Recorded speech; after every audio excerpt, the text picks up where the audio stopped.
So I now officially call our meeting to order.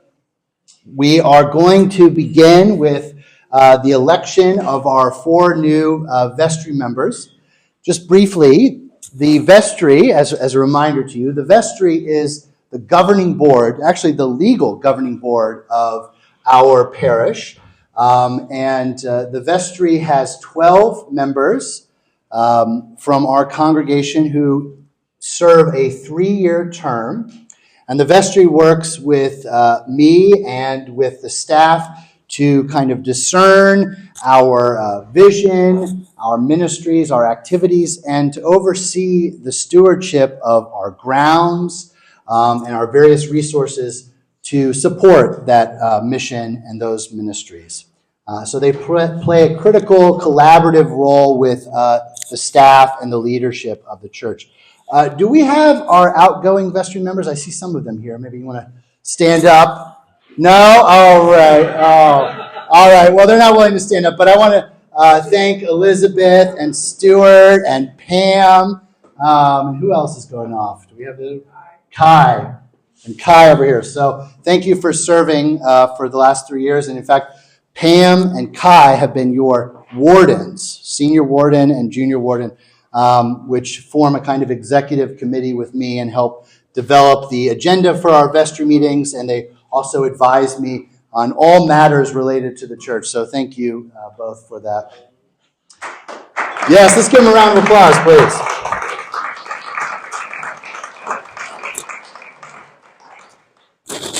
So we have four nominees put before you for a vote. To be a vestry member, you have to, of course, be active in the life of our church, to regularly attend worship. You have to have at least one ministry that you're involved with, so maybe being a reader or serving children's and youth or whatever it might be, serving in the choir and so forth. And you have to be a supporter of our congregation, our mission, in terms of your time, talent, and treasure. So vestry members are very much committed people who are seeking to love God and love their neighbor through the work of St. Paul's Ivy. The four vestry nominees today that are being presented to you are Julie Dudley, Eric Greenbaum, Graham Flanagan, and Karen Smith. If you all could pop up. All right, wonderful, wonderful. And if I could ask, Julie, we'll start with you, just to come up and say for 1 minute a little bit about yourself and what you'd like the congregation to know. You're each going to have an opportunity to do this, as you know. Good morning. Good morning. I'm Julie Dudley. I'm honored to be asked to serve on the vestry. And when Pam Edmonds asks you, who has never said no to anything in Charlottesville, you say yes. Pam, I'm sorry that we won't overlap. Thank you for all that you have done. My husband, Bo, and I moved here 18 years ago. We have a 31-year-old son and a 29-year-old daughter who both live in New York City. And as for how we ended up at St. Paul's Ivy, we pulled up in a moving van 300 yards from here in 2006. And the truck driver said, I can't get up this steep, narrow driveway. You'll need to find a parking lot. And so we found ourselves at the closest parking lot, which was St. Paul's Ivy, knocked on the door, introduced ourselves to Miller Hunter, who graciously said, sure, use our parking lot. The next day we came to church, and I don't think we've missed many Sundays since then. We're 8:15ers. My husband reads at the 8:15 service. I have been a loyal supporter of the soup kitchen for 18 years. Yeah. And we are so crazy about the sense of community at this church, and I'm looking forward to serving on the vestry. Thank you, Julie. Thank you. Graham, why don't you come up and offer a brief introduction? Thank you, Justin. Good morning. Good morning. I'll echo everything Julie said about Pam. She said it all. This is the Pam show. I'm Graham Flanagan. I've lived in Charlottesville for about 5.5 years with my wife, Meg. We have 2 children. Our boy, Finn, is 4. Our little girl, Cleo, will be 3 in March. I'm a journalist. I work for Business Insider, a New York-based company. I make documentary films for them. I've worked with Lisa making some video content, especially around the time of our stewardship campaigns for St. Paul's Ivy. I also serve as a lector when I can. And how I ended up here, I grew up in the Methodist Church. I'm from Tuscaloosa, Alabama. But I always thought Episcopalians were cool. I still do. Yeah, good. We didn't have a koozie, right? That says Yeah, of course our church we is do. cool. Yeah, that's right. We So it's do. official. If you would like that koozie, let me know. Great koozie. So how I ended up here, I'm not sure. That we would come in to Charlottesville to visit friends, often on holidays, and we would come for Easter and for christenings for friends. And like a lot of husbands here, I show up when I'm told to be somewhere, right? So I kept showing up here, and when we moved here and we wanted to join a church and have our son be baptized, this felt like a place we wanted to be, and we love being here, and I'm really excited to be a part of the vestry and being just an even bigger part of the church. So glad to be here. Thank you, Graham. Thank you. Let's give him a round of applause. All right, Karen. Yeah, Karen Smith.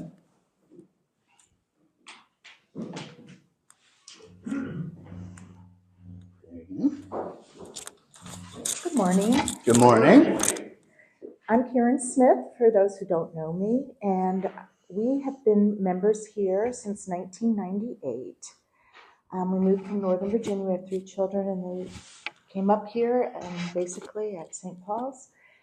I'm a retired nurse, and I have been involved in the church in a variety of ways. Currently, I'm reading and part of helping with hostessing some of these activities that occur, not today's. Let's see, I have been on a welcoming committee, and then my husband and I used to do things in tandem with the Habitat House and doing Shrinemont work weekends up at Shrinemont to prepare for the summer.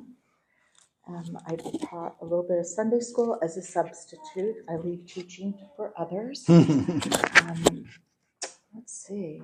It's a I have been on the vestry once before, and thank you, Pam and Elizabeth, for getting me involved again. I'm excited about that.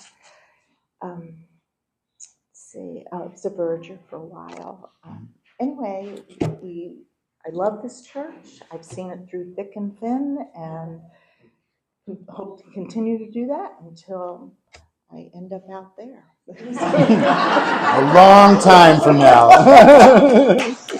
Thank you, Karen. Thank you. And finally, Eric Greenbaum. All right, Eric.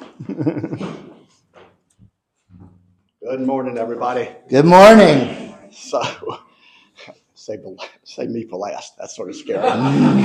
Once I found out that the vestry is now the legal body over this church, I think I'm withdrawing. But I've been a member of St. Paul's for 35, 40 years, something like that. My kids are baptized here, confirmed here. They're now 40 and 36.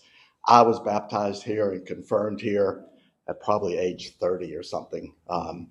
You could probably tell from my last name, I was not born Episcopalian. When my wife, who was Episcopalian, said, you're going to love being an Episcopalian. We drink a lot and we take summers off. I said, I'm in. So we don't take summers off. We used to take summers off.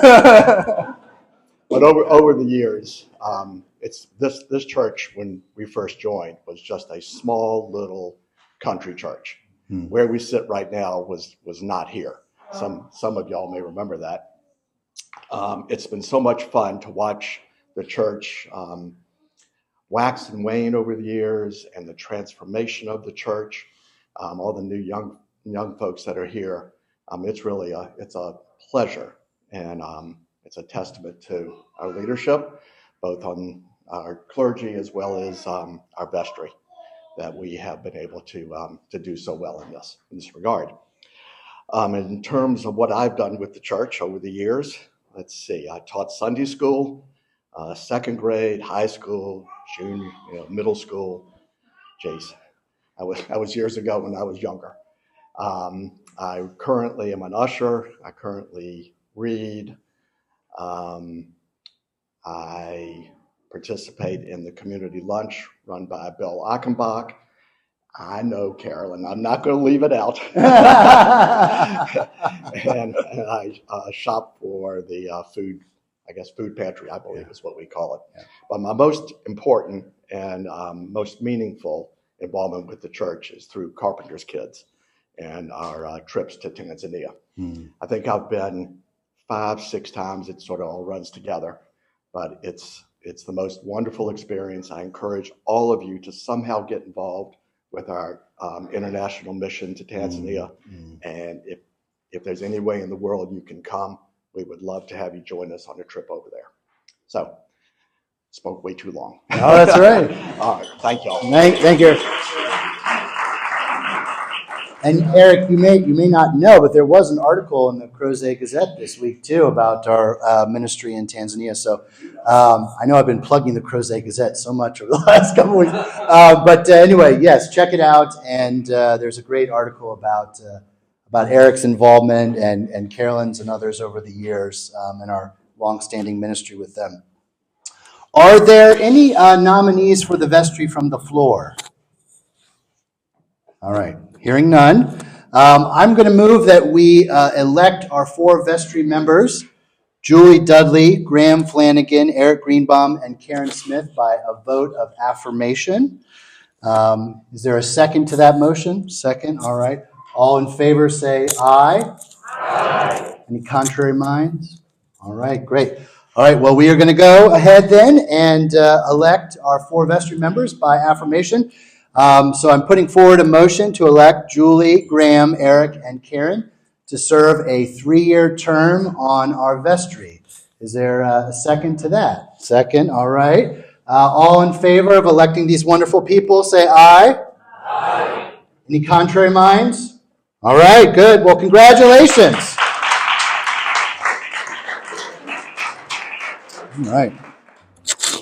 This time I'm going to call up Lance Kimbrough, who is the treasurer of our parish, to offer his report. Just have to speak into the mic. Okay. Is that right? Mm-hmm. Then I'll get this. There you go. So, but speak into the mic? Yeah, into the mic. Yeah. Okay. Got to hold it close to your mouth. Yep. All right. Hello, everyone. Hello. My name's Lance Kimbrough. I have served as treasurer for the last 2 years, and prior to that, served on the vestry since 2020. So, kind of right as COVID hit, and kind of saw the church transition during that period as we were remote, and our parish has transitioned during that period where we had some people depart our church and kind of stayed at home and never returned. And then we've had a lot of new members to our parish, which is a true blessing. And as I think we've all kind of grown together during that exit from COVID. And so let me kind of quickly just highlight kind of the financial.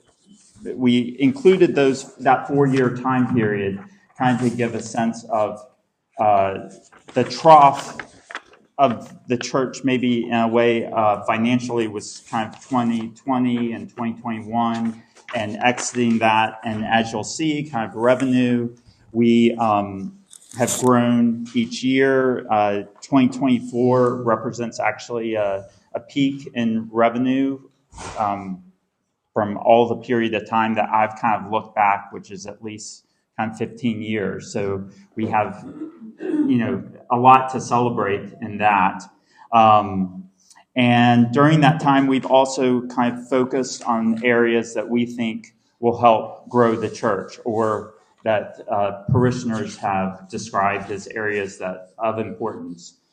This also kind of came out from a vestry retreat that took place in, I believe, September of 2023, and just kind of talking about what churches in general kind of need to prioritize to grow in this environment. And so those areas of growth have primarily been in our staff, and we now have a director of communications, a full-time position. Lisa Bell has done just a fabulous job, I think, of not only raising awareness within our church, whether that's through the weekly vine or just general communications, but also through outreach like the Crozet Gazette or other advertisements that really look and utilizing skills that Graham Flanagan also bring to the table, kind of really elevating our communications and advertising throughout the community.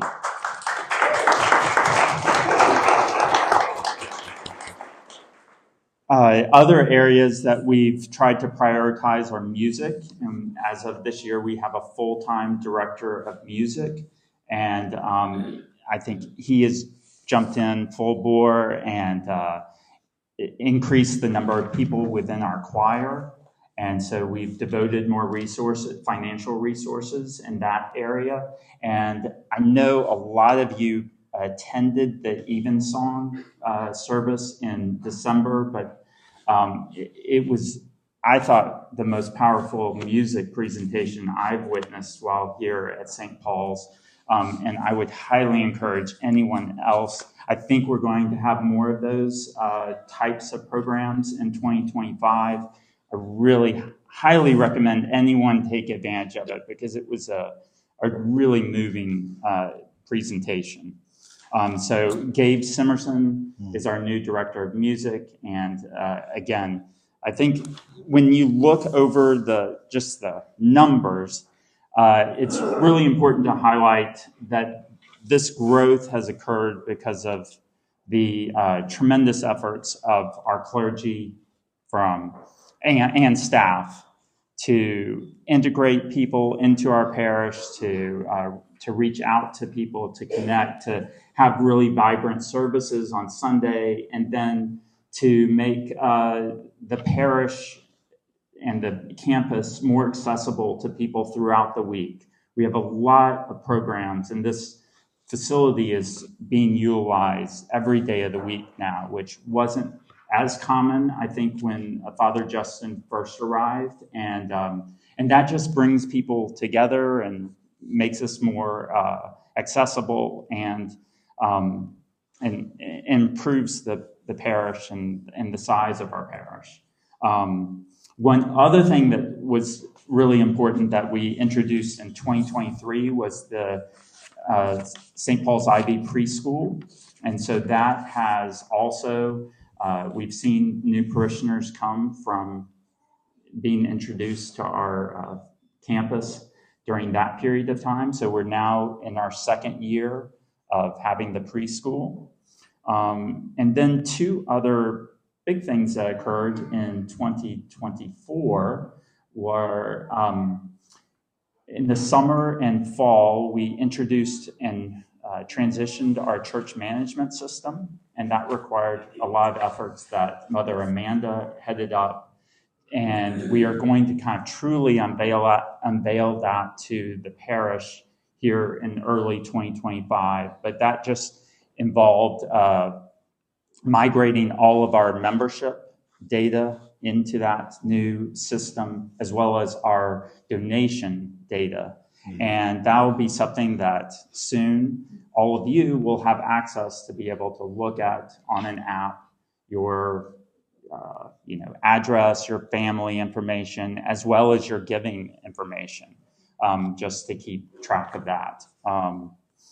And then lastly, I'd like to just point out, outside of the revenue and expense numbers on the top, which represent the operating budget of the church, on the bottom portion, that is the outreach that we do annually. That is completely independent of our operating budget.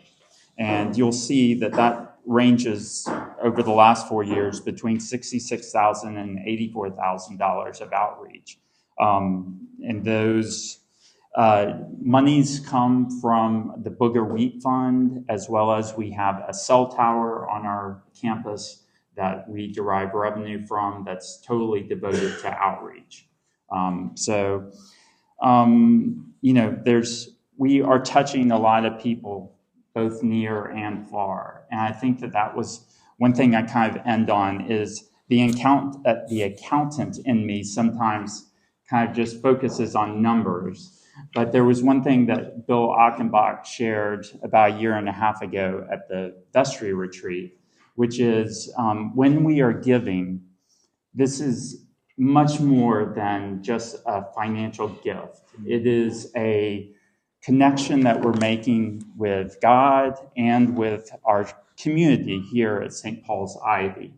And that connection leads to making impacts both with our fellow parishioners, but also with people that come to the food pantry every week, or people in inner city Philadelphia that attend St. James School, or villages in Tanzania. And so I really think it was important that he stressed that to us, is that this is a gift that you're giving to God and to a community of people that are trying to impact people in the world. And so I think we have so much to celebrate, and thank you for allowing me to speak for way too long. But if there's any questions, I'm happy to answer right now. We will have a Q&A time as well. I can ask them or answer them. Yeah. All right. Thank you. Thank you, Lance. And I'm going to say a little bit in my address about financial administration at the church, but I just want to say right now, Lance has put in an unbelievable amount of time, especially over the last 2 years, to manage our financial life here. And I don't know how we could have done it without you and all the time that you've committed to that. And he has in many ways been an advisor to me too on a whole host of matters. We text probably more than he wants to text with me, but he's very gracious to do that. And Lance, I'm just so thankful for your service here. Can we give him another round of applause?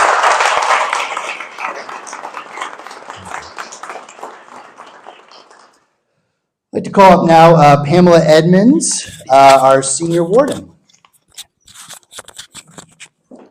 Don't know where. The great Pam Edmonds. Oh, yes. I know. I don't know that that's flippable. There Okay. you go. Thank you. Yes, you're welcome. Sorry. Oh, that's okay. Good morning. Good morning. It has been an honor to serve as senior warden on the vestry for the past 2 years. As a vestry and as a church, we have seen a robust return post-COVID that continues to see growth in all areas. Youth programming, for example, including the growing preschool, vacation Bible school, and the youth trip to St. James School in Philadelphia. We have seen a rise in church attendance at all services, while some churches in our community are having to close their doors. And we have seen continued growth in service in ministries for the church, from the hospitality committee to greeters, to ushers, to readers, acolytes, and the altar guild. Thank you to all who serve, including our wonderful continental breakfast hosts today, Carolyn and Bill Achenbach.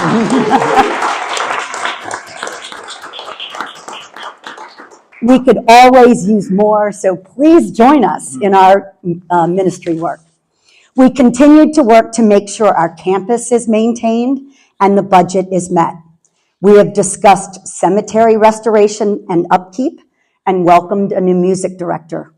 We have congratulated our rector, Justin, when he received a distinguished award for being the best student in the program he completed for a Master of Science in Church Management. This program included facilities management, accounting, strategic planning, canon law, and civil law, to name a few. his degree made for a natural step in what we have spent a significant amount of time working on in the last year. We have spent this time fine-tuning St. Paul's Ivy's mission, core values, and vision. I would love to introduce you to them in this beautiful pamphlet that Lisa created. What we developed first at a full-day retreat and then at subsequent vestry meetings and discussions are what you see in this booklet and what we are introducing you to today. Our mission to help our community find meaning, joy, and love in Jesus Christ every day. And our core values that we will welcome all, no matter who they are or where they are on their faith journey. We will grow as Christians through regular worship, reception of Holy Communion, and the study of our faith. We will connect with one another through fellowship and service. We will steward our blessings in support of our mission. We will serve people through partnerships with charities and churches in our community and beyond.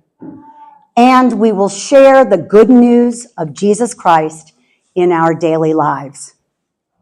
We developed this mission and these core values in conjunction with the vision of where we want to go as a church in the next 5 to 7 years, which Father Justin will elaborate on in greater details. Justin, thank you all very much. Thank you, Pam.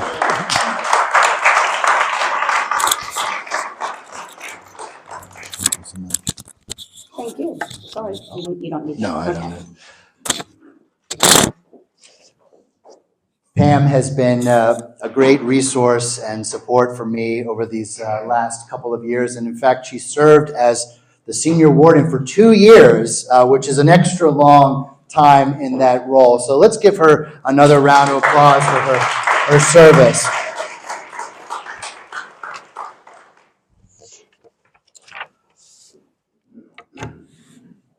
I want to speak a little bit about our vision, which you can find inside the booklet. I'm just going to speak in general about it. You can see it's a detailed vision. To build on what Pam was saying, for the last really year and a quarter, your vestry, working with me and the staff, has been trying to capture in language who we are right now. And so we developed a mission statement that really is the heart of what we do. And you're going to hear me unpack that actually in the sermon at the 10:30 service. So you'll hear more about that. And to really capture the core values of who we are. What is it that we do now, and what is it we're hoping to sort of deepen? So we hope that this reflects your experience of our church, because this is what we think we are about, who we are.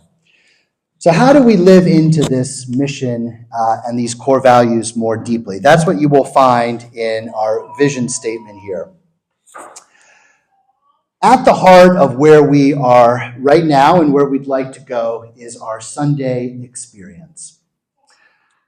For us, church is a place where you grow and develop as a disciple of Jesus Christ. It's a place where you are renewed in your faith.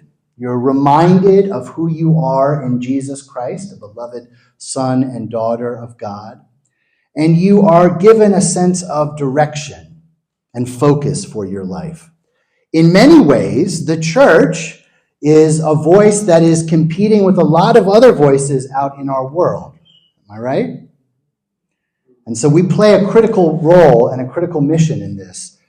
We are a place where people are formed to love God and to love their neighbor, and that happens through regular participation and the practices that we offer on Sunday morning. So the heart of Sunday is our 8:15 worship service. Our goal, our vision is to keep growing that service and to expand musically what is offered at it. perhaps having a cantor who could provide music at that service, so some additional singing as well, but to continue to deepen the engagement and involvement in that service. We have, between our two morning services, this Kairos time that you are participating in. Kairos is a Greek word that means the right time, the opportune time. This is the time where we gather together as a community for learning, for fellowship, for service. And our vision is for this Kairos time to grow. So not only will there be opportunities for adults and youth to gather for our Rectors Forum, and you'll hear from lots of different interesting folks, but there will also be opportunities to serve, to participate perhaps in small groups. You can do altar guild service, choir, for instance. We're hoping to really broaden the offerings of this Kairos time so that people feel that this is a time in which we come together as a community to grow in our love of God and our love of neighbor. And then our Eucharist service at 10:30, which in many ways is a very intergenerational worship service, and that's at the heart of who we are. And we're going to keep deepening that and focusing on that. One of the ways that we will be doing that and setting ourselves up for the next 5 to 7 years is we're going through a search process over the next 5 to 6 months to find our new Director of Children's and Youth Ministry. As you remember, in the fall, I announced that Audie, our current director, is retiring at the end of June after, I think, 15 years on the staff. So a really incredible tenure in which, as you can see if you've been here for a while, the number of children and youth in our church has grown exponentially. We are in many ways known in our community as a church that really values intergenerational community and ministries for children and youth. So that's one of our charisms, if you will. It's one of the things that we are known for. If you visit other churches, I'm not saying you should, but if you happen to, and you look around at the 10:30 service or their main service, you're not going to see lots of children and youth at many churches. So what you have here at this congregation is rare, and we want to keep emphasizing that. So as we set up for the next period in our children and youth ministry, that search process will be very important, and a committee is being formed this month, and they will begin putting together a vision that lays out the details of where we hope to go in that, living into the details that you find here in this vision statement.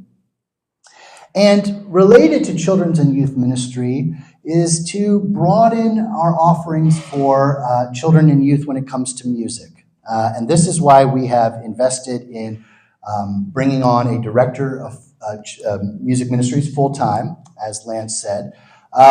And Gabe's charge is to build a robust music program here. This has been something that we realized was a growing edge for us, that we could strengthen our music offerings, and that's what he is committed to. So you are going to see children's choirs, you're going to see youth choirs, you're going to see more musical offerings.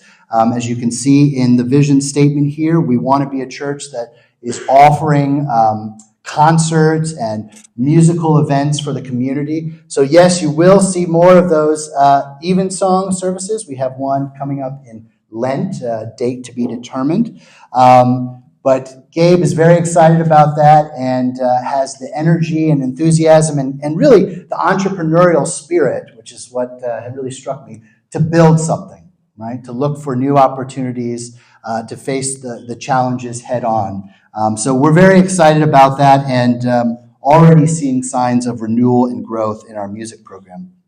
Our hope is to have, on average, 200 people in church at our 10:30 service in 5 to 7 years, to have 100 people gathered at Kairos on any given Sunday, and to grow even the 8:15 service to an average attendance of 50 people. These are totally doable goals given where we are right now and the development and growth we've seen in those congregations and those services. So bold, but we think we can do it. We also understand that we live in a different time, and that people are busier on Sundays maybe than they used to be, right? Can anyone remember a time when you didn't have anything to do on a Sunday morning? I've heard about this halcyon era in which shops were closed, but I've never seen it myself, but I've heard about it. Well, that's not the world we live in right now. So many of our younger families, especially, they are very busy on the weekends. They have multiple commitments, sports, and other activities that make it difficult to come to church on a Sunday morning. And so we have expanded our Sunday experience into Sunday night. And Sunday night is becoming almost as vibrant as Sunday morning. And we want to keep doing that. So, as you heard, we have a developing and robust youth group. This has been an amazing development that's come out of the pandemic.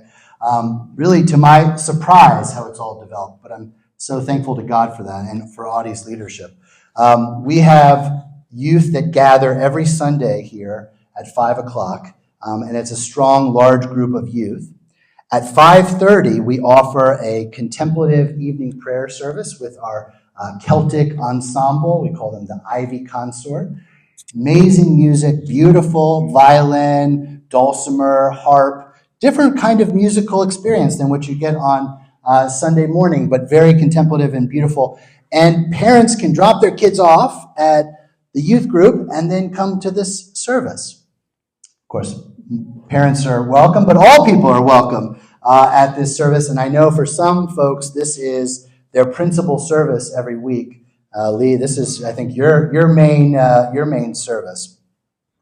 That service is sometimes outside in the courtyard when we can do that in the spring and in the fall, and then it is also in the church, in the sanctuary in the winter. At this time, we've also added regular children's choir rehearsals on Sunday night. So if you come here between 5 and 7 o'clock on Sunday night, there's a lot of activity. There are a lot of people here in worship, in fellowship, in formation, in service, and we hope to deepen that and continue that growth. So you will see our goal is to have on average 50 adults and youth participating in Sunday evening activities. We want Sunday evening to be a time in which people can come and be formed and worship. So if you're unable to come in the morning, you've got another option of coming in the evening.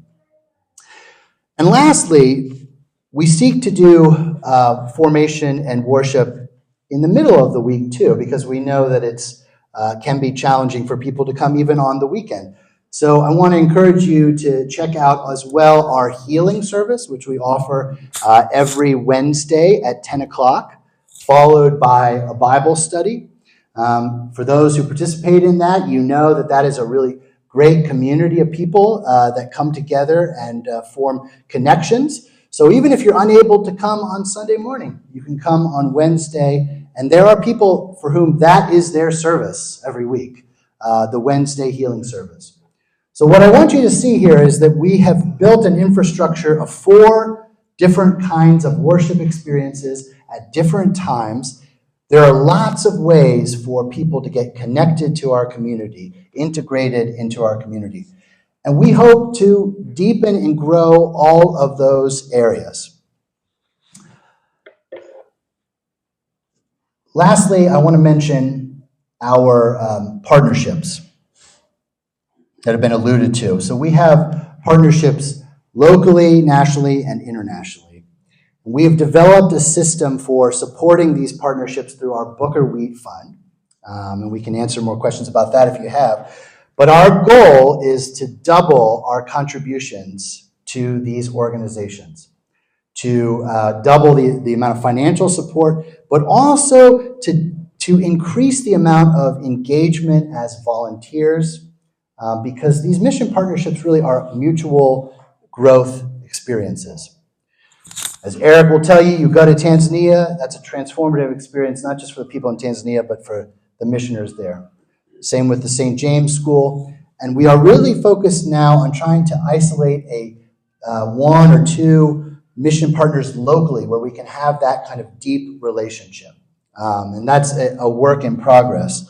But we see this as a key part of what it means to be a disciple. You're formed in these worship experiences on Sunday or Wednesday morning, and then you go out into the world and you live a life dedicated to the love of God, the love of neighbor. And one of the ways that we can do that and provide that is through our mission partnerships.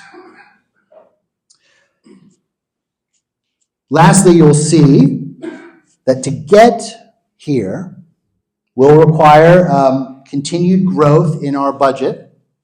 We have made, as Lance pointed out, great progress in this area as we have developed and deepened stewardship education, thinking about how to live faithfully with the gifts that God has given us. And our goal is to grow our budget to at least $1 million.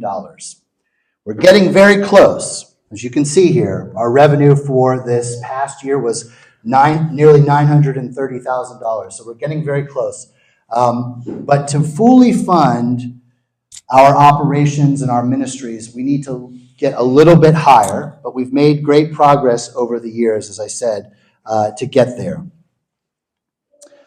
I think that I will leave it at that as an overview of the vision, and I do hope that you'll take this with you.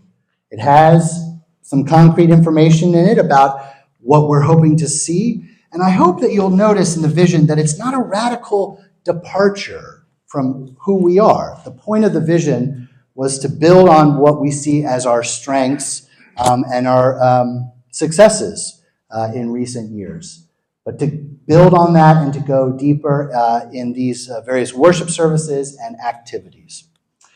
All right, let's take a few minutes now for questions.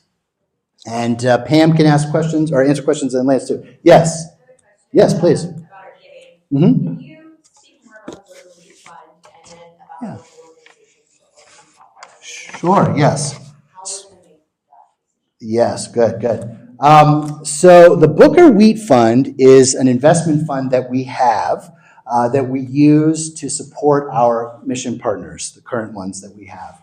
And it involves a grant application process. So we reach out to our mission partners and we say, what is it that you're hoping to achieve this coming year? How can we support you? And they fill out a grant application. Lance's wife, Abby, put this together for us. It's really wonderful and it's been very helpful.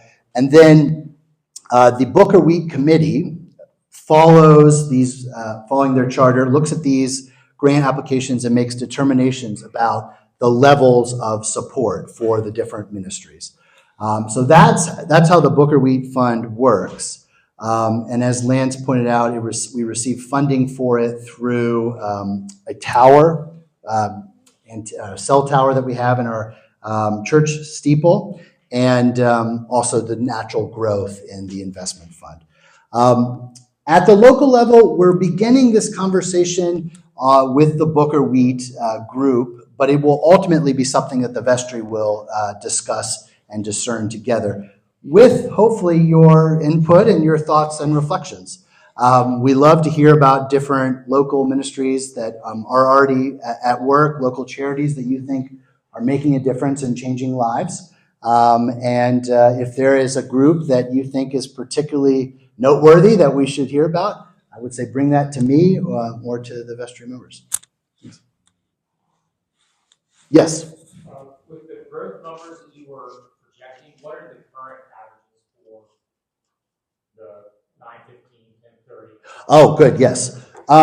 So at the 8:15 service, the attendance there fluctuates a lot, but it's between 30 and sort of 45 in general. So I would say somewhere in the high 30s, low 40s is sort of the average over the year. It doesn't fluctuate quite as much as the 10:30, but that's the general range. At this Kairos time, on average, we probably have about 50-ish folks that participate in the activities here. Maybe another 5 on average participate in activities downstairs. We'd like to get that back up. That's one area where we, I think, need more commitment and development.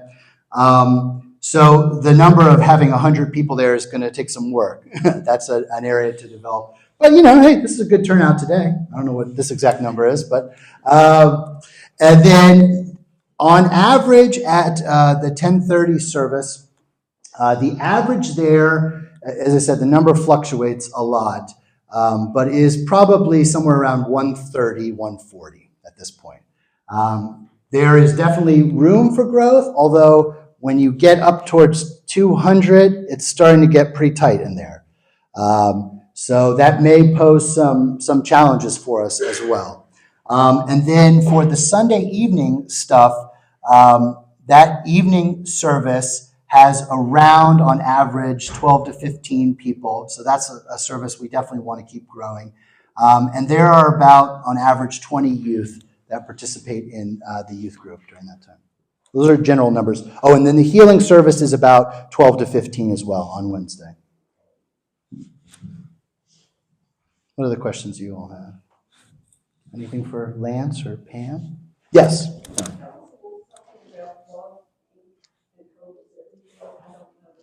Yes.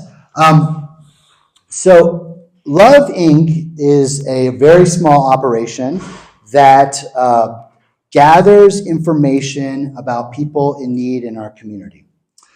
So people approach us all the time to ask for support in a variety of different ways. And Love Inc. is sort of like a database that you can collect all of those requests and all of that information in. And this helps us monitor who's been helped, how we help them, how can we help them more, all that sort of stuff. It's a two-person operation, so it's quite small, but it's a great resource. So if somebody comes to us and says, I would like help with energy bill or something like that, well, we can call Love Inc. and see if there's any information on how they've been helped in the past, other institutions they might have gone to, and so forth. Hope is Everything is a jail ministry that was introduced to us a couple of years ago by Paul Yesowich. And it involves a couple of chaplains who work in the local Albemarle County Jail, preaching the gospel, ministering to people in word and deed, and bringing hope in the midst of what is a very difficult situation, as you can imagine. Yes? I think that a lot of people alluded to it as well. I think the youth health service was pretty well received. Yes. But I'd be curious just what your engaged thoughts are on how many of those maybe this year and over the next couple of years we might be able to. Yes. Well, that's a great question, Jeff. And I think we had a turnout of something like 130 people at the first one in December. So that was very surprising. And that is due in part to the great preparation, but also Lisa getting the word out. It's important for you all to know that there is so much more emphasis on outreach and communication into our community now than ever before. And if you haven't looked at our website or our social media, YouTube, Facebook, Instagram, whatever it is the kids are using these days, it's amazing. I mean, we really have an amazing internet presence, and that's all to Lisa's credit. And it's changed our connection with the community. We hear about this all the time. People say, I found you on your website, or I found you on social media or whatever, and was just really impressed. So that has made a huge difference. She did a great job, I think, of advertising that service, and Gabe and the choir certainly delivered. And it was a stunningly beautiful service. Our hope is to do those services at least quarterly at this point, but it's not at all impossible to imagine they would be even more regular than that. Could be once a month even. The challenge is that it's a lot of work for our choir to prepare for those things. But if we were to grow our choir or grow our resources to bring in choral support for these special services, we would be able to do them more often. So that's definitely part of the goal, is for music to be much more prominent in our life here. And we think that we can do that under Gabe's leadership. Yeah. One last question? Yes. Are there any major maintenance projects? Oh, yes. Always, always. At this point, I'll just say this. You all will be hearing more from me over the next month or so with some exciting news. We will be developing our financial resources to support the maintenance of our campus and our property, and some major steps have already happened in that direction. But I'll say more about that in the future. Yes, to answer your question about the campus, our HVAC system is very old, as you may have learned, and there are an unbelievable number of units. It's very confusing to me. Our electrical system, the wiring, probably could use some streamlining, let me put it that way. If you're an usher, you know some switches turn lights off and some don't, and you're not sure why this switch controls that, and so forth. So there are areas that we can certainly develop that. And we are looking at possibly some significant developments in our graveyard and moving towards having a memorial garden. You can see that's one of the goals in the vision, and that is sort of unfolding as we speak. We will be meeting shortly with actually a landscape architect to look at that. So there are always issues on the campus, but I hope you see that the campus is in general in very good shape. And that's really to the credit of Mary Lane, who is our parish administrator, and she's also, in a sense, our facilities manager, managing, yes, the day-to-day work. Well, we've come to the end of our time. Thank you all for being here. Of course, if you have any questions about anything in the church, you can always email me or the wardens. We'll be electing new wardens at our next meeting. And you can always just come talk to me as well on a Sunday. We'd be happy to talk about anything. Go in peace to love and serve the Lord. Thanks be to God.